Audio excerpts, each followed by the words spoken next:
vídeo de hoy vamos a entrar ya en lo que es la liturgia de las horas en la vida de la Iglesia. Hemos visto la Laudis Canticum, la Concepción Laudis Canticum, como pórtico a toda la liturgia de las horas. Hemos visto el fundamento bíblico, con ese mandato de Cristo a adorar sin cesar y el ejercicio de su sacerdocio. Hemos visto la evolución histórica que ha tenido la voz del esposo a lo largo de los siglos.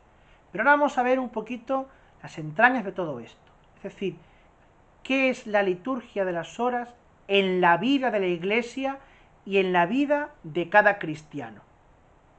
Quisiera comenzar, como hice con el vídeo anterior, con los vídeos anteriores, con una cita. Una cita de un escritor eclesiástico del siglo III, Orígenes de Alejandría. Dice Orígenes, en su Contracelso: no has de buscar el santuario en un lugar, sino en las acciones, en la vida y en las costumbres. Si estos son según Dios y conformes al precepto divino, aunque estés en casa, aunque te encuentres en el teatro o en el foro, si estás sirviendo al Verbo de Dios, no dudes que estás morando en el santuario. Esta frase, esta cita de Orígenes, nos sitúa perfectamente en la vida cristiana. No se trata del lugar para orar, sino en el momento, situación y circunstancia concreta en la que me encuentro, para convertirla en oración, para tener ojos contemplativos y tener presencia de Dios. Esto es lo que llamamos santificar el tiempo. En griego hay dos palabras para designar la palabra tiempo. La palabra cronos, que es el tiempo sucesivo, el tiempo de las horas, de los minutos, el tiempo que pasa, que devora la existencia. Por eso el mito de Cronos, que devoraba a sus hijos. De ahí viene la palabra cronómetro, cronología, ¿no? La sucesión temporal inexorable. Pero hay una segunda palabra, la palabra kairos. Kairos. El kairos o los kairoi es el tiempo como oportunidad de vida. Lo que estás viviendo en ese momento de manera singular y concreta. En un lenguaje más teológico podemos llamarlo tiempos oportunos de gracia. Momentos en los que Dios de una manera más intensa pasa por tu vida. Los kairoi se dan siempre dentro del cronos, porque nosotros, desde que nacemos hasta que morimos, vivimos en el cronos, vivimos en el tiempo. Pero dentro de esta franja limitada de existencia terrena, corporal y mortal, tenemos momentos puntuales de gracia que se van jalonando, que son los kairoi. Y ahí es donde el tiempo deja de ser una realidad meramente, digamos, física, para ser una realidad sobrenatural, plagada de presencia de Dios. La Iglesia vive también en su cronos. ¿Cuál es el cronos de la Iglesia? El cronos de la Iglesia es desde su fundación por Cristo hasta la venida gloriosa del Salvador al final de los tiempos. Pero dentro de esta franja de tiempo, cuyo fin no lo conocemos, cuando Dios quiera, la Iglesia tiene momentos de kairoi, momentos oportunos de gracia, que santifican toda su jornada, toda su vida. Esto da lugar al año litúrgico, a las horas litúrgicas, etc. Por tanto, cuando hablamos de santificar el tiempo, no debemos entenderlo nunca como sacralizar lo profano, como si fuera una cosa mala, pero nosotros la bautizamos, la exorcizamos. No. Es debido a que toda la jornada del cristiano es tiempo de salvación, que el cronos se convierte en kairos. Esa es la dinámica de la santificación del tiempo. Y a eso viene a dar respuesta, a hacerse presente y real, la liturgia de las horas, el rezo pausado, tranquilo y meditado de la liturgia de las horas en momentos puntuales del día y de la noche, de la jornada del cristiano. Podemos decir que hay una dimensión cósmica en esas horas que se dedican a la oración, por lo que para los hombres y mujeres significa el misterio del tiempo, al inaugurar y al finalizar la jornada. Es decir, la mañana a la tarde, la mañana como despertar al nuevo día, pero también la noche como momento de muerte, como ensayo de muerte. Ya lo veremos cuando estudiemos la hora de completas. Y tanto ese momento de la mañana, de ese despertar de luz, como ese momento de muerte, que es el sueño nocturno, están santificados, están arropados por la gracia de Dios.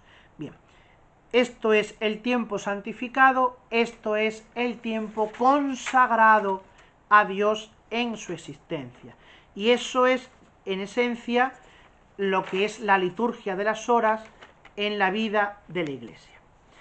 La liturgia de las horas tiene, por tanto, por ser acción de Dios, pero también, acción de Cristo y acción del cuerpo, un carácter eclesial, social, comunitario.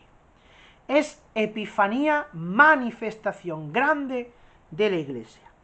Lo fue en los primeros siglos y lo seguirá siendo hasta el final de los tiempos. La Iglesia, no olvidemos, es la esposa del Apocalipsis, que invoca, animada por el Espíritu Santo, a su esposo. La esposa y el Espíritu dicen, ven. Es la comunidad creyente que goza de la presencia en el tiempo y para la eternidad de su Señor.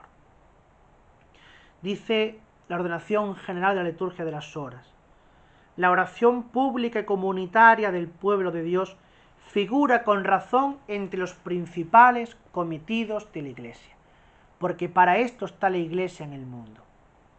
Para eso está la Iglesia en el tiempo, para santificar la jornada, para santificar el día a día de los cristianos y de la sociedad e interceder por esta humanidad para su salvación.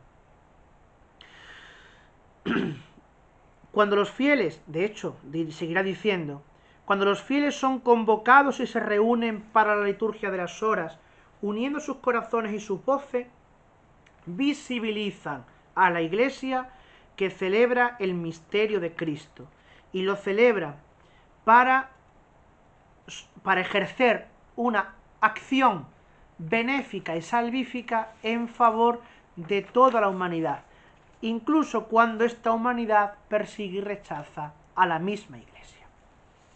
Por eso no es cualquier cosa rezar la liturgia de las horas, Fijaos lo que dice la ordenación general de la liturgia de las horas en el número 18.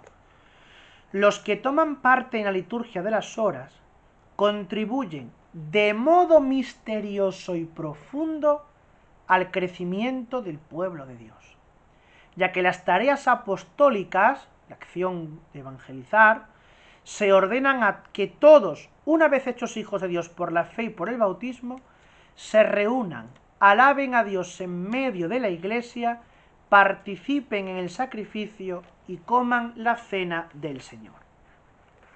El oficio divino, cuando es celebrado comunitariamente, se pone de manifiesto la realidad misteriosa de la Iglesia, ya que toda la asamblea litúrgica es signo de la Iglesia de Cristo, en la que su Señor se manifiesta, está presente y ora con ella.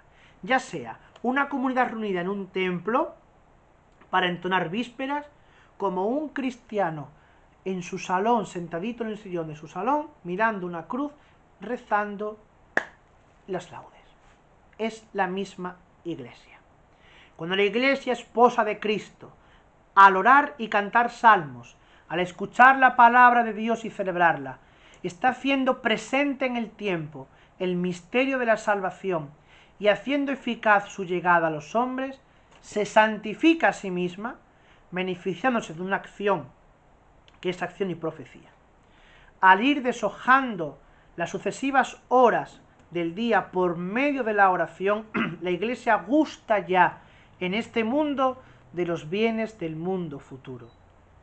La esposa, la Iglesia, tú y yo, nosotros, hace del tiempo físico, del cronos, una laus perennis, un kairos, una alabanza eterna, una alabanza perenne que santifica los momentos más significativos de la jornada, actualizando aquí y ahora la oración incesante del santuario de los cielos. Esto es la liturgia de las horas. Hacer presente en este mundo el cántico que resuena en las moradas eternas para hacer del Cronos un kairos de salvación donde Dios reine, donde Dios nos permita participar de su gloria y al mundo le llegue la salvación que ha traído Jesucristo por el misterio de su encarnación.